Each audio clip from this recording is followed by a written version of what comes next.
focus on battling with the Trump administration, Democrats have been struggling with a key question.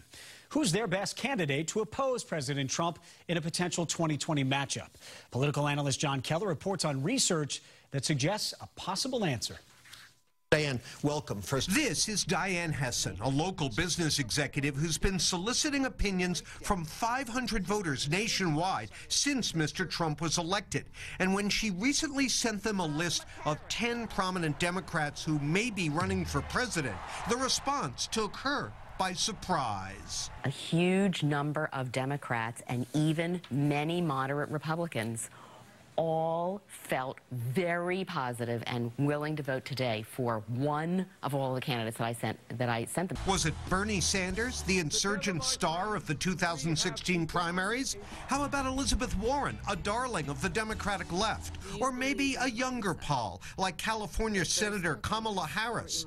Try none of the above. That was Joe Biden. He passed on a run last time, shortly after the death of his son, Beau. But a lifetime of personal tragedy and a knack for modeling public empathy have apparently earned Biden considerable goodwill. The emotion was most striking to me because I got probably about 400 responses. About 47 people, I think, used the word love.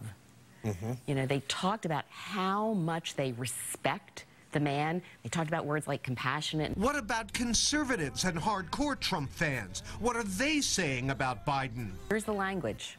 I'd give him a shake. I'd watch the debates and see what I thought about him. I could live with him. Still, Biden will be 77 by 2020, by far the oldest president ever if elected. Isn't that a problem? People wrote things like, well, you know, my mind says that he's 75, but my heart says, you know, when can I start knocking on doors for you, Joe? What was the group that was least concerned about his age? Millennials, and in general, voters under the age of 35. now, let's put a little context here. Some of this may be name recognition. Everybody knows who Joe Biden is. On the other hand, Sanders and Warren are also widely known, and they didn't compete in this survey. There's obviously a long way to go before 2020. Biden was a very popular vice president, but he's an establishment Democrat. Right. Hillary Clinton just lost to President Trump. Right.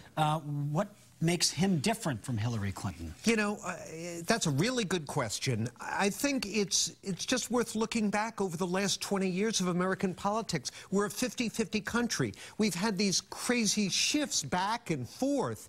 And maybe that's the way it's going to be. The pendulum swings one way with Trump and then the other way, and Biden's a perfect fit in some of the ways that Diane Hessan described. He hasn't even said he's running yet, but with these polls, maybe he will. Yeah, we'll see soon enough. Yeah. John Keller, thank you very much.